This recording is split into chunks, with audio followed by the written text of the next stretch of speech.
Graça e paz, queridos irmãos e irmãs, amém? Glória a Deus. Mudei um pouco o design aqui do púlpito. Bom, como Levi disse, hoje é um culto de missões e dentro da nossa convenção também chamada de missões nacionais. Não só de missões, mas focado de forma mais específica no nosso país, nesse dia, nesse domingo, em todo o país, falando sobre missões nacionais. Um desafio missionário para o nosso país de forma mais específica. Mas, sobretudo, também é um desafio para cada um de nós enquanto aquilo que Deus nos chama, como indivíduos e como igreja, como comunidade que se reúne, também como pessoas que somos discípulos de Jesus e que precisa se mover enquanto discípulos de Jesus. Amém? Abra comigo a palavra de Deus em Atos capítulo 13. Atos capítulo 13, então, vai nos falar um pouquinho dessa questão da comunidade, de uma igreja renovada e missionária. Porque nós, batistas nacionais, somos essa expressão de igreja. Ser batista nacional é ser batista renovado, né?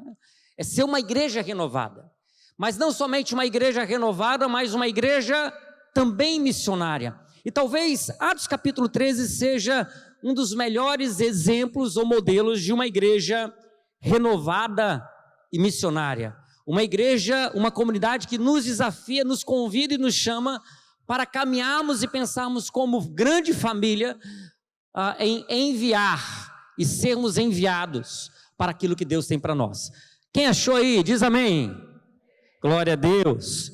Atos 13 diz bem assim: havia na igreja de Antioquia profetas e mestres, Barnabé, Simeão chamado Níger, Lúcio de Cirene, Manaém, que tinha sido criado com Herodes, o tetrarca, e Saulo, que nós conhecemos também como Paulo. Enquanto eles estavam adorando o Senhor e jejuando, o Espírito Santo disse: separem-me agora Barnabé e Saulo para a obra que os tenho chamado. Então, jejuando e orando, impondo as mãos sobre eles, os despediram. Amém? A palavra de Deus aqui nos fala dessa igreja que já estava formada, a igreja de Antioquia. E essa igreja então nos convida nesse tempo e nessa noite a pensarmos e vermos como que essa igreja funcionava. Quais eram elementos centrais? Quando a gente olha para cá, o que a gente percebe? O que a gente nota quanto a esse desafio, esse convite? Porque nós somos uma igreja, nós somos uma comunidade, nós somos uma grande família. Então, como que essas famílias se moviam? Como essa comunidade, ela funcionava? Como que era a prática e o dia a dia? Quais eram características para que a gente possa entender? A primeira parte dessa mensagem eu quero falar um pouco dessa igreja, dessa comunidade, para que nós possamos entender do que nós fazemos parte. Não só de quem somos, mas também do que nós fazemos parte. Nós fazemos parte de uma família nuclear, biológica, e nós fazemos parte de uma família espiritual. E quais são as características dessa família? Enquanto convite e desafio missionário para todos nós, qual é a missão, ou quais são aspectos dessa missão, dessa família, quais são essas características? Deixa eu falar rapidamente nessa noite, sobre algumas características dessa igreja. E pensar em algumas características dessa igreja é também um convite, é um desafio, porque quando a gente fala sobre missões, a gente fala em desafio, é um culto de desafio para nós. É um culto que nos chama para fora, como Levi falou aqui, não é um culto que nós olhamos para dentro, em busca de algo para nós individualmente, mas é um culto que nos convida para fora, para olhar para fora e para se mover em Deus, naquilo que Ele nos chama para andar, para caminhar, para prosseguir. E como comunidade, então, eu percebo algumas coisas aqui em Atos capítulo 13. A primeira coisa que eu percebo aqui em Atos é que era uma igreja cheia de diversidade. Ela é um pouco diferente da igreja de Jerusalém quando nasce. Essa igreja agora aqui tinha gente de todas as culturas, inclusive na liderança, porque essa era a liderança da igreja. era a equipe pastoral da igreja, era a equipe de líderes. E sabe, nessa igreja existiam pessoas das mais diferentes culturas. Não era uma igreja uniforme. Era uma igreja focada em unidade. E essa é uma diferença. Às vezes queremos ser muito uniforme, todo mundo ser igualzinho, parecer igualzinho, todo mundo do mesmo perfil, do mesmo jeito, porque é mais seguro. É mais seguro ter uma comunidade uniforme. É mais seguro ter uma igreja de iguais. É mais seguro saber com quem nós nos relacionamos e sabemos os riscos disso. É mais seguro as pessoas se parecerem como nós. Mas essa não era a realidade aqui. Era uma igreja de diferentes culturas, diversidade. Tinha gente de todos os tipos e de todas as cores, inclusive na liderança. Porque essa é uma igreja missionária. É uma igreja que começa a ser missionária a partir de dentro de casa. A partir de nós. Aonde todos os tipos de pessoas poderiam entrar. Aonde qualquer tipo ou perfil de pessoa poderia fazer parte. E não assustaria. E não preocuparia. Mas seria um sinal de que Deus está trazendo as pessoas de todas as etnias, de todos os povos para dentro. Era uma casa de portas abertas, aonde todos poderiam entrar. Essa é a primeira característica.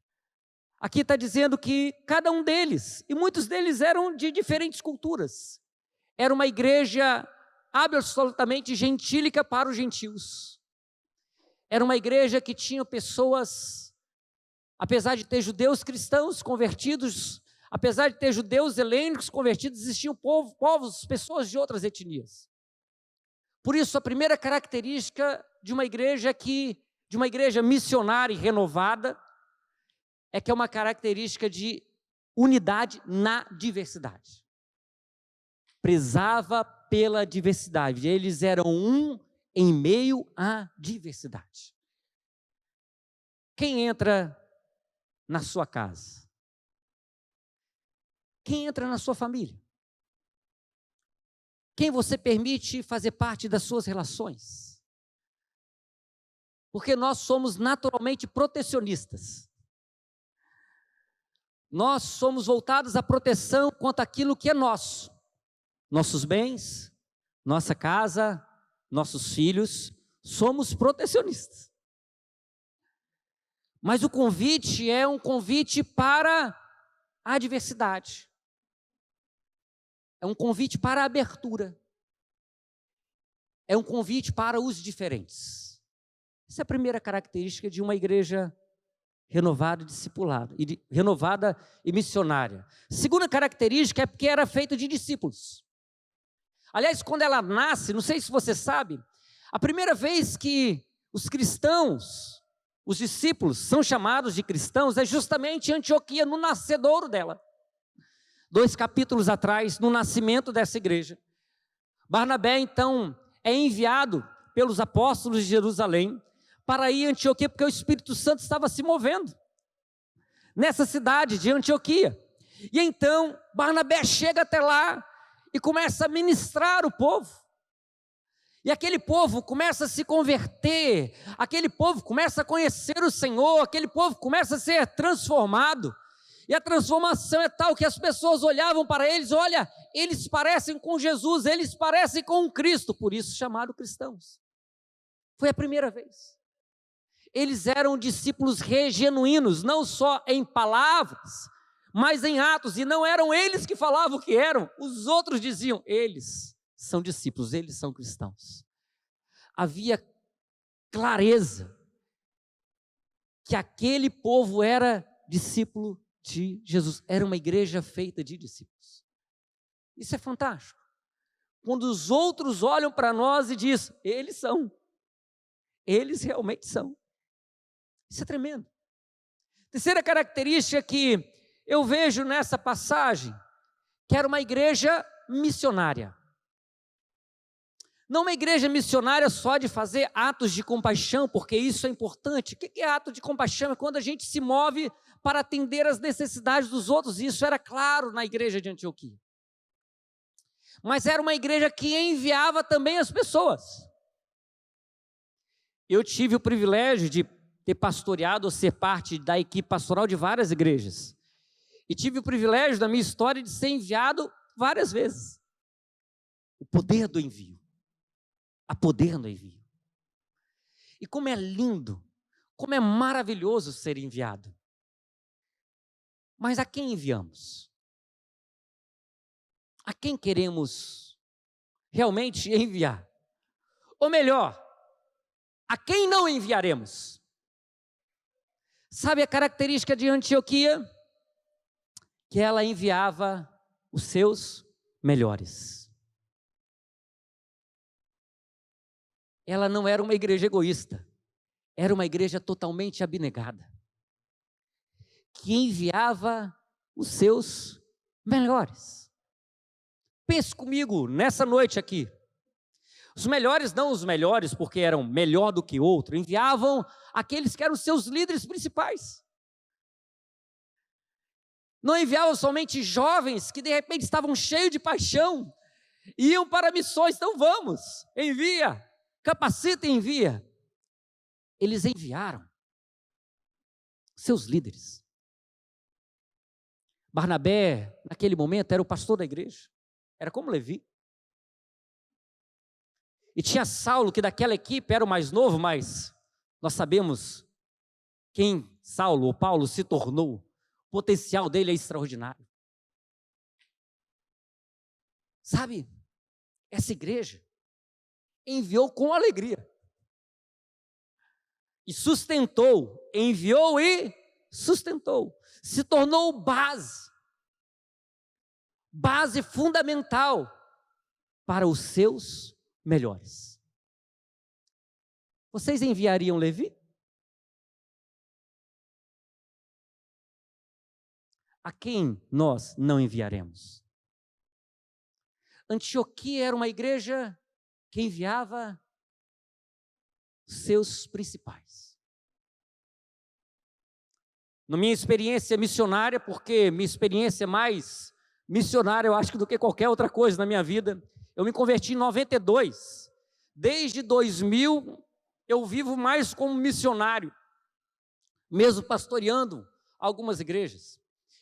E uma das coisas que o David, nosso líder, fala: Marcelo, você precisa de encontrar uma igreja em Antioquia, porque todo missionário, todo alguém que é enviado precisa de uma igreja base, uma igreja alicerce, uma igreja que o envia, te sustenta e você pode voltar sempre.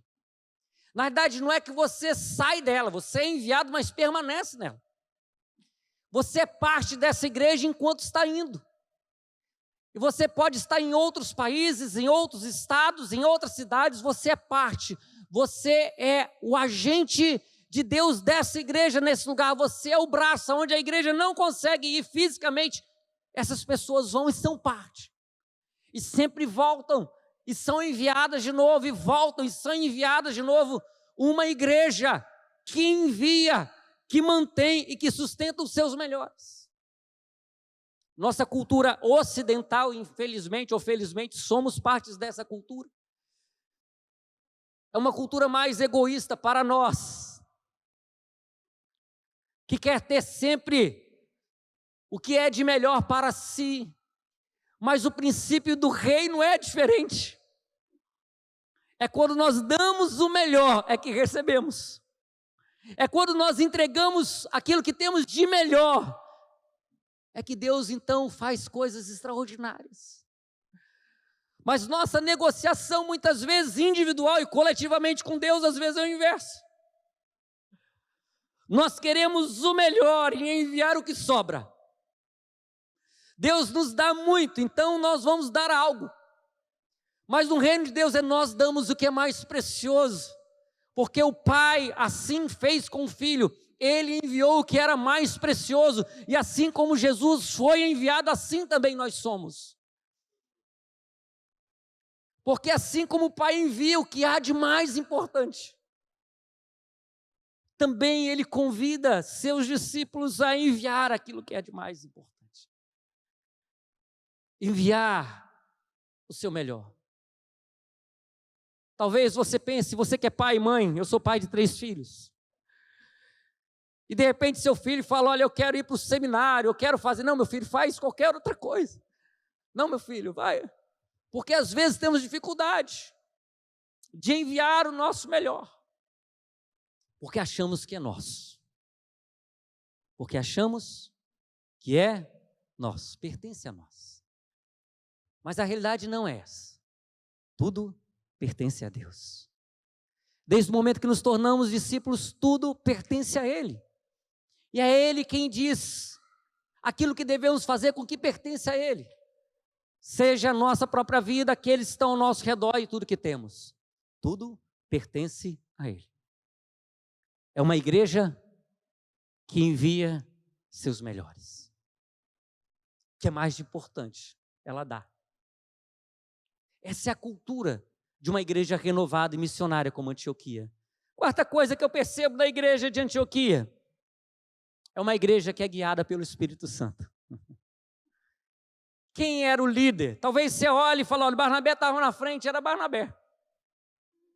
Mas quem era o líder dessa igreja? Era o Espírito Santo. Atos poderia ser chamado de Atos do Espírito Santo.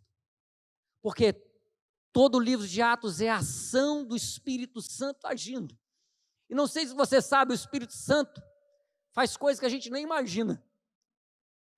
Ele faz do jeito que quer, na hora que quer, da forma que quer. O Espírito Santo não perde muita satisfação, não. Ele faz aquilo que deseja. Quando quiser. Da forma que quiser. E essa igreja, ela ouvia o Espírito Santo. Ah, Marcelo, mas isso é fácil, simples. Pode até ser aparentemente. Mas quando o Espírito Santo então fala, olha, vocês devem fazer isso. E não era algo simples. Eles nunca tinham feito uma viagem missionária antes. Era a primeira. Era uma novidade, algo extremamente novo. Era a primeira viagem missionária. E aquela igreja, queridos, estava crescendo a 1000 por hora. E sabe, não, vamos ver aqui, o Espírito Santo deve estar falando algum... Mas o Espírito Santo, a palavra diz, separe-me, Paulo e Barnabé. Separa os dois. É uma igreja que é guiada, que para ouvir o Espírito Santo e é conduzida por ele. Onde o Espírito Santo é o líder. Aonde o Espírito Santo conduz as pessoas, conduz os recursos, conduz o tempo, é o Espírito Santo o agente principal. Ele é o pastor daquela igreja. É ele que conduz. Porque se eu e você estivéssemos lá, possivelmente teríamos dado ideias diferentes do Espírito Santo naquele momento. Talvez olharíamos dentro da nossa galera de jovens ou casais ou homens e mulheres, quem poderiam ser enviados. Como enviaremos Paulo e Barnabé? Mas é uma igreja cujo Espírito Santo guia. E todos não tiveram nenhuma dificuldade nisso. O Espírito Santo falou uma vez só: separa-me para a obra que eu tenho. Paulo e Barnabé. Eles, beleza, o Espírito Santo, vão lá, falou, resolveu. Não era algo incomum. Era algo natural. Ouvir o Espírito Santo e ser conduzido. E toda a igreja recebeu bem. Porque é o Espírito Santo quem conduz. Essas são pelo menos 4 características de uma igreja renovada e missionária. É uma igreja cheia de diversidade. É uma igreja que é guiada pelo Espírito Santo de Deus, sempre, sempre, sempre. é uma igreja que envia os seus melhores, mas também é uma igreja de discípulos. E essa é a segunda parte da mensagem dessa noite. Nós não estamos aqui somente para sermos uma igreja renovada e missionária. Mas essa igreja renovada e missionária, ela só é uma igreja renovada e missionária porque é uma igreja composta de discípulos renovados e missionários. Ela é composta de um perfil de pessoas que fizeram essa igreja ser renovada e missionária. Discípulos renovados e missionários. E quando a gente olha para a história dessa igreja, a gente vê algumas coisas também. Quero falar de 4 características de discípulos que são renovados e missionários. A primeira característica é que esses discípulos renovados e missionários, a quem Deus envia, são os improváveis. Essa é a primeira característica. São improváveis que Deus envia. Com quem Deus conta? Com os improváveis. Com aquelas pessoas que aparentemente não seriam as melhores. Quando Barnabé chega para junto de Paulo, quando Barnabé vai buscar Paulo, quando a igreja estava crescendo, Paulo era um improvável. Aliás, se você olhar um pouquinho a história de Paulo, quando ele se converte, os próprios apóstolos tinham medo dele, tinham resistência. Então Barnabé investe na vida de Paulo durante anos. E chega nesse momento, quando a igreja está crescendo, desenvolvendo, aquele povo estava ali precisando de alguém. Então Barnabé é enviado. E quando ele olha para aquele povo em Antioquia se convertendo, sendo transformado, nós precisamos de Paulo. E ele vai lá, busca Paulo, aquele que era improvável. Aquele que no início as pessoas tinham medo. Aqueles que as pessoas tinham algumas questões contrárias. Deus chama improváveis para a sua obra. Essa é uma noite de missões. E se você está aqui, está nos assistindo, possivelmente, Deus está te convidando de alguma forma para esse processo missionário. E a primeira coisa que você precisa entender, eu preciso entender para ser cooperador de Deus, fazer parte da missão com Deus, porque toda missão vem de Deus. Deus, Ele é o Senhor da missão, é a missão de Deus em ação, e Ele nos chama para uma comissão, para sermos uma missão com Ele, fazermos uma missão com Ele. Quem Deus chama? Improváveis, em situações improváveis, em realidades improváveis. Deus sempre nos chama, às vezes, ou muitas vezes, dos momentos talvez que você falaria, não Deus, agora não. Eu lembro a primeira vez que Deus me chamou para sair da minha geografia, do meu território. Eu estava como assessor do secretário de saúde de Estado, dava consultoria em igreja, era pastor de igreja, tinha um monte de coisa.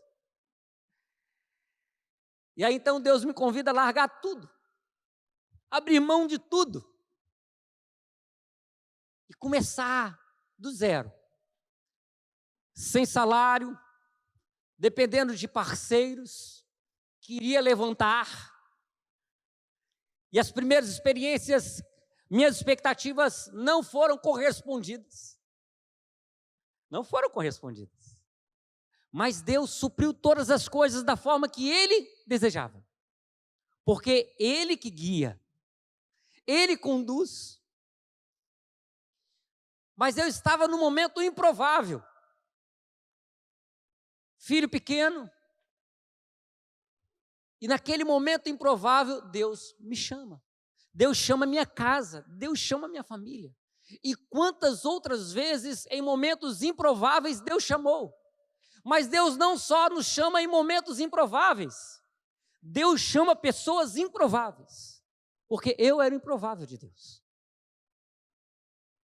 Eu era alguém que tinha uma autoestima baixa. Alguém que falava fino. Alguém que não tinha segurança naquilo que falava ou fazia. Alguém que não tinha confiança no que daria certo ou errado. Eu era alguém improvável. Alguém que precisava tomar alguns goles mais de álcool para ter algum nível de segurança, para ter algum nível de solidez, ou achar que teria. Eu era um improvável. Como você nessa noite está aqui, possivelmente era uma improvável. Mas deixa eu falar para você, Deus não nos chama como improváveis só para entrar pelas portas do seu reino. Deus nos chama para fazer parte de uma aventura gloriosa, sagrada, missionária. Deus nos chama para muito mais. Então, a primeira coisa é que Deus chama improváveis em momentos improváveis. Eu lembro de Filipe, um dos diáconos evangelistas, estava num grande avivamento. E o Espírito Santo vai lá e fala: Filipe, é o seguinte, nós estamos fazendo uma obra maravilhosa aqui. Agora é o seguinte, tem um etíope, um eunuco, que está passando uma carruagem lá longe.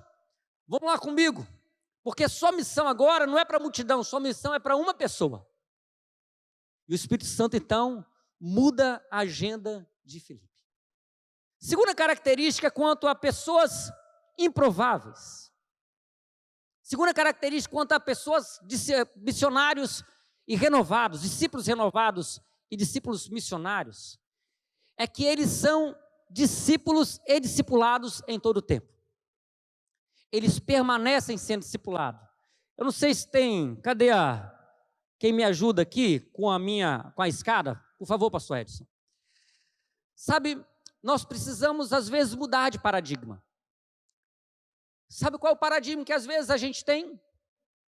Que a gente precisa chegar a algum degrau para sermos parte da missão de Deus.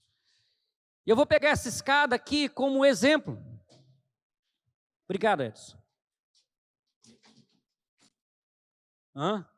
Será que vai dar certo? Meu Deus, eu acho que é melhor você ficar por aqui.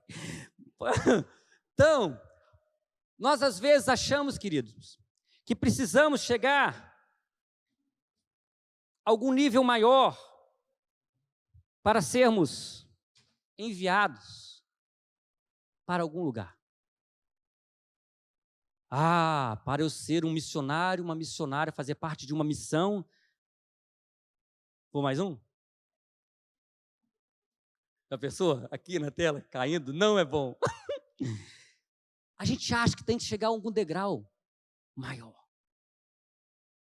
A gente acha que tem que passar pelas etapas de sei lá o quê. Eu gosto que o apóstolo João, ele fala de 3 níveis, falando sobre a família de Deus. Ele fala que na família de Deus, nós como comunidade, é composto de 3 níveis: os filhinhos espirituais, os jovens espirituais e os pais espirituais. Isso não tem a ver com idade. E a gente acha que só quando eu passo do degrau de filhinho para jovem espiritual, para pai espiritual, aí sim eu posso, de repente, me envolver com Deus em alguma coisa mais séria. Quando eu estiver pronto. E pronto é algum degrau maior. Isso, vai acertando aí, senão está cortando minha cabeça aí, e assim por diante. Só que, na nossa experiência, esse não é o processo de Deus. Deus não espera que a gente chegue a algum nível, algum lugar, para então nos enviar. Na realidade, Deus vai nos transformando, Deus vai nos levando a subir de filhinhos a jovens e jovens a pais, enquanto estamos envolvidos com Ele em missão. Essa é a verdade. Ele não nos prepara no sentido de sermos alguém extraordinário para então nos envolvermos em uma missão. Ele nos envolve numa missão. E enquanto estamos andando em sua missão, ao mesmo tempo Ele vai nos transformar. Eu me converti em 92 e eu não tinha subido nenhum degrau ainda, não tinha antes disso. Quando eu me converto, segundo o apóstolo João, eu passo a ser um filhinho espiritual. Nós falamos que é um filhinho amado. Quando eu olho para trás, eu me percebo que eu fiquei como um filhinho amado, onde esse era o foco de Deus da minha vida. Pelo menos por uns 7 anos. De 92 a 97. Quer que eu chegue mais para cá, para trás? Fica melhor?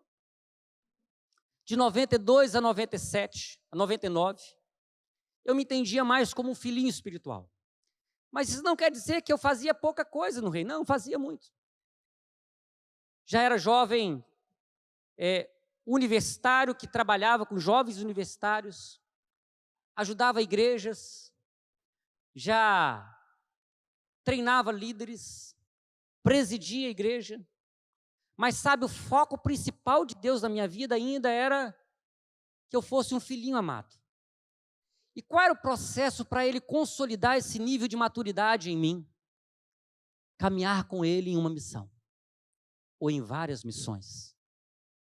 Fui para a universidade, trabalhar com jovens universitários, trabalhei na juventude da minha igreja, trabalhei com pastores, mesmo ainda jovem, mas o propósito principal de Deus era consolidar em mim ser um filhinho amado.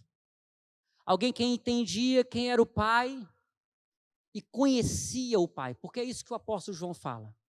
Vocês são filhinhos, vocês conhecem o Pai, têm relacionamento com o Pai, têm experiência. A partir de 99, o foco principal de Deus na minha vida, pelo menos por mais 11 anos, foi outro. Deus passou a focar em mim como um jovem guerreiro. Comecei a pastorear pastores, já era pastor. Pastoreei pastores no estado do Espírito Santo. Fui enviado para a região Nordeste. E lá revitalizei uma igreja com a minha casa, com a minha família. Fomos cuidar de outros pastores em toda a região. Mas o alvo principal de Deus era me formar como um jovem guerreiro espiritual. Enfrentei muitas batalhas espirituais, muitas guerras. Porque é isso que João fala. Jovens, vocês são fortes. E já venceram o maligno. Óbvio, ele tinha que ter lutado com o maligno. E essa é uma etapa que nós passamos na jornada com Deus. É uma jornada de guerras espirituais, de batalhas espirituais, de desafios. Mas Ele não nos envia depois de estarmos, de alguma forma, prontos, queridos. Isso talvez seja a principal coisa que eu gostaria de comunicar para você. É enquanto estamos no envio, é que Ele nos forma. É no caminho. É enquanto caminhamos. Não é depois de, é enquanto. E enquanto eu estava em missão, e no meu caso era uma missão pastoral, Deus estava me consolidando como jovem guerreiro. Quando eu volto de Natal para Espírito Santo, Deus inicia em 2010 uma nova jornada na minha vida. Agora o foco principal de Deus é eu me tornar um pai espiritual. E novas etapas. De Vitória eu fui para São Paulo, de São Paulo eu fui para Vitória, de Vitória eu fui para Rondônia. E eu entendo que esse processo de pai espiritual começa a mudar agora aqui, quando eu chego no Rio Grande do Sul. Mais de 10 anos, Deus me formando como um pai espiritual, onde esse é o foco principal. Em nenhum momento eu deixei de ser um jovem guerreiro ou um filho espiritual. Mas eu continuei, depois de ser filho amado, jovem guerreiro, agora um pai espiritual em missão. Antes eu era um filho amado em missão. Agora eu sou um jovem guerreiro em missão. Agora eu sou um pai espiritual em missão. Podendo discipular outros jovens, outros filhinhos, outros pastorear, porque a missão na minha vida é o discipulado para com as pessoas. A sua pode ser das mais diferentes além do discipulado. E então Deus começa uma nova jornada que eu entendo que estou começando. Eu chamo essa de sábio. Um homem sábio. Para que eu possa ajudar outros pais. E muitos anos nesse processo, eu creio que ainda vai durar. Mas seja como for, eu não me tornei para depois me enviar ou ser enviado em missão. Eu fui enviado.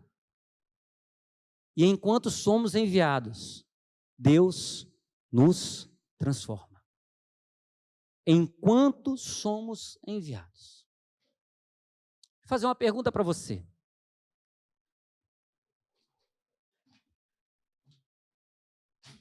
Em que degrau você está?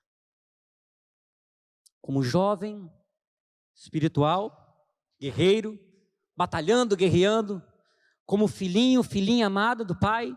Qual é o foco principal de Deus na sua vida? Ou como Deus está trabalhando em você como um pai, uma mãe espiritual? O que Deus está fazendo hoje na sua vida? Qual é a obra dele em você? E sabe como a obra de Deus acelera em nossa vida?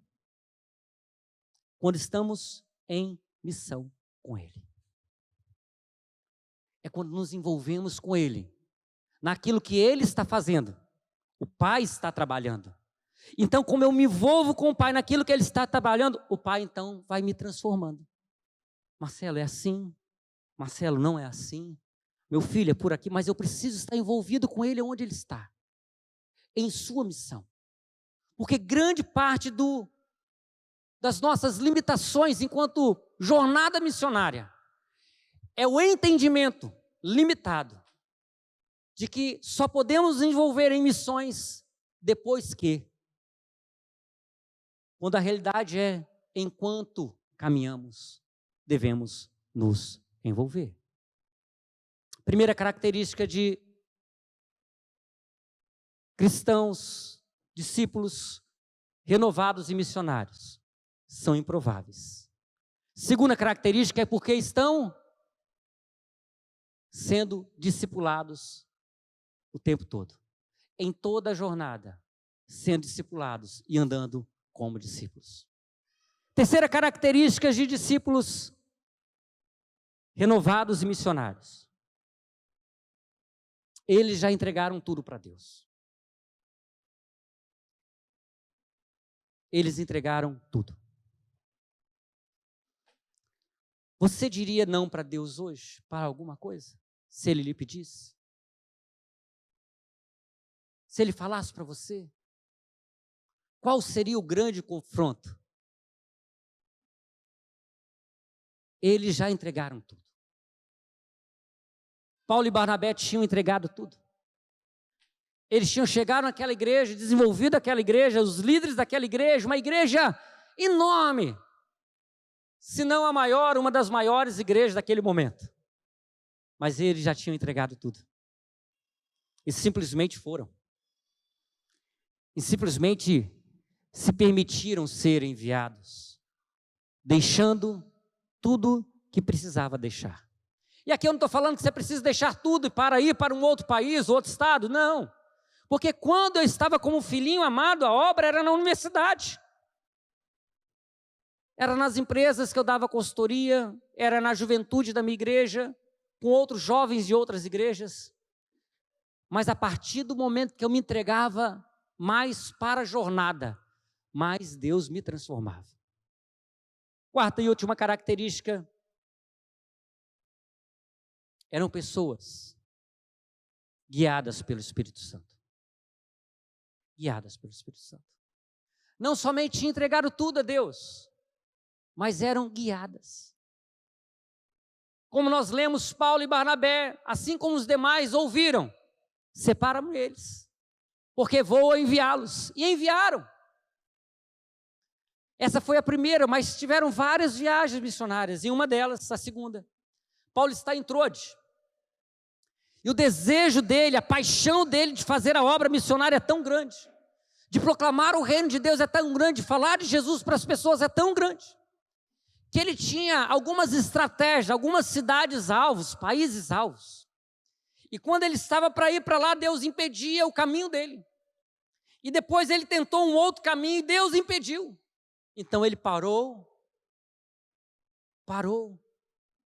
e notou que alguma coisa estava errada. Puxa, se eu estou querendo fazer a obra de Deus, se isso arde no meu coração, se o propósito é nobre, se o projeto é divino, Por que que as coisas não estão acontecendo? E ele parou. E naquele momento que ele parou, Deus revelou, o Espírito Santo se revelou a ele.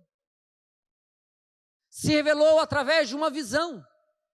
E nessa visão existia um homem, um macedônio, dizendo: passa a Macedônia e vem nos ajudar. Paulo abriu mão dos seus planos, dos seus projetos nobres. Não eram projetos individuais ou pessoais, projetos do reino, para obedecer plenamente aquilo que Deus estava dizendo. Aquilo que o Espírito Santo estava falando. E o Espírito Santo falou para Paulo, e Paulo imediatamente passou para a Macedônia. Macedônia era um lugar estratégico para toda a Europa, naquele tempo. Deus estava desejando alcançar a Europa. Enquanto Paulo estava com projetos nobres, Deus tinha projetos e pensamentos maiores. Porque era um homem que era guiado pelo Espírito Santo. Quando nós falamos sobre missões, sejam missões mundiais, estaduais ou nacionais, como nessa noite, não é necessariamente para que você simplesmente, todo mundo aqui saia para algum lugar do país, do estado, mas para que todos nós nos coloquemos disponíveis. Disponíveis. Deus, talvez eu não seja a melhor pessoa, mas aqui estou eu. Deus, talvez eu não esteja totalmente preparado, mas aqui estou eu. Deus, talvez ainda eu seja uma filhinha amada, tem tanta coisa que eu preciso crescer, eu ainda estou aprendendo, mas eis-me aqui, eu estou aqui, pode me enviar. Talvez ainda tenha tantas coisas que eu preciso desenvolver, eu errei, falhei, mas eis-me aqui. Eu posso ser um filhinho em missão, eu posso ser uma filhinha em missão, eu não preciso ser um pai e uma mãe, para me envolver com a obra de Deus. Talvez eu não vá pastorear nesse momento alguma igreja, mas talvez eu possa servir de alguma forma em algum lugar. Talvez não seja dentro das quatro paredes somente a minha missão principal agora, mas talvez seja numa universidade, numa faculdade, numa escola, numa empresa. Talvez não seja entregando tudo, mas talvez Deus queira entregar pelo menos as suas férias para um projeto. Isso não quer dizer que eu tenho que estar em algum degrau muito alto. Eu posso começar do degrau onde eu estiver. Da onde eu me encontro. Como eu me encontro. Aonde eu estou. Ele me chama. Aonde eu me encontro, Ele me convida. Não é quando eu vou, é aonde estou. E de onde estou. Com as minhas imperfeições, queridos. Com as minhas fragilidades, com as minhas lutas. Ele nos convida. Porque a escada como essa não é uma escada perfeita. As escadas parecem conosco. Tem ferrugens, tem algumas tintas, é como nós. Ainda em obras. Mas é enquanto estamos em obras que Ele nos chama. Deus não quer uma escada nova, nem que a gente chegue aqui. Ele quer que a gente caminhe com Ele, da onde a gente está. Da onde está? Onde a gente está? Onde você está? Onde a gente estiver? Onde você se encontra? Como você está? Porque você não vai se tornar mais perfeito necessariamente quando você cresce espiritualmente, porque tudo é a perfeição de Deus em nós.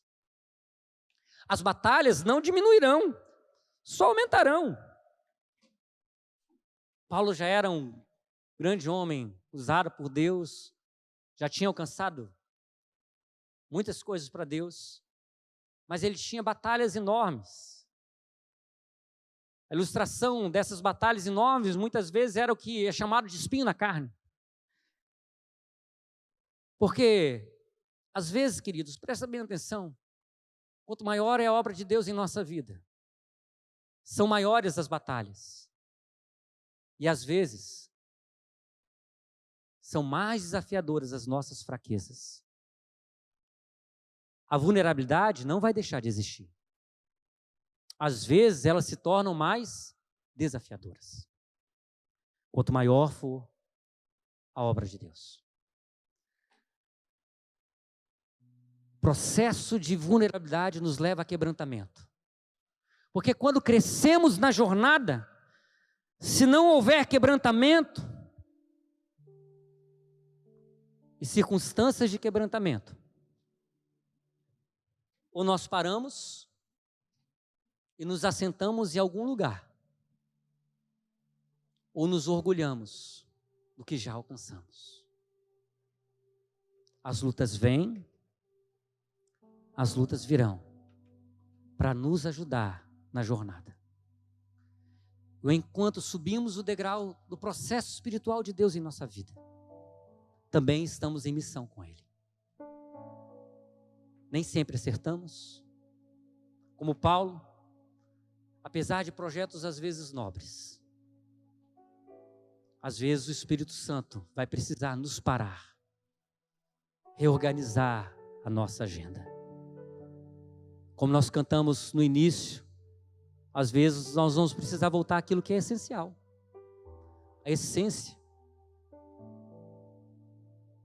Não porque pecamos, mas porque existe algo maior.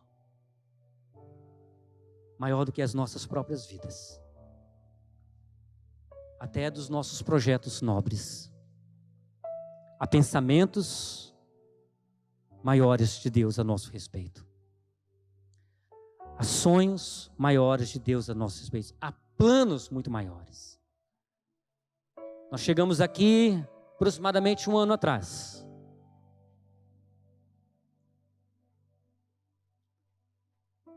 Para aquilo que Deus nos mostraria. E ainda não sabemos, nem o mês que vem, que Deus vai fazer, muito menos esse mês. Mas eu sei de uma coisa, Deus sabe, eu não preciso saber. Eu só preciso ouvir. E Ele fala, e nós seguimos. E vamos, cada um de nós, para cada etapa da nossa jornada. E sabe, Deus não perde uma batalha. E mesmo que a gente tenha espinhos grandes na carne, e alguns de nós mais espinhos do que outros. Alguns de nós aqui, espinhos muito maiores do que outros. Mas a graça é muito mais que proporcional aos nossos espinhos. A graça, ela é superabundante.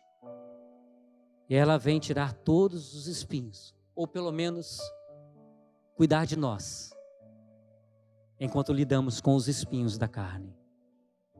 O que nós não podemos é parar e nos assentar. Seja qual for o motivo, precisamos nos levantar e prosseguir. Seja como filhinhos, como jovens, ou como pais e mães. Nós não precisamos chegar a algum lugar. Nós precisamos seguir com. E Deus continuará fazendo a sua obra em nós e através de nós. Os escolhidos improváveis de Deus. nós continuaremos sendo improváveis. Por isso que é enquanto caminhamos que Ele vai nos transformando.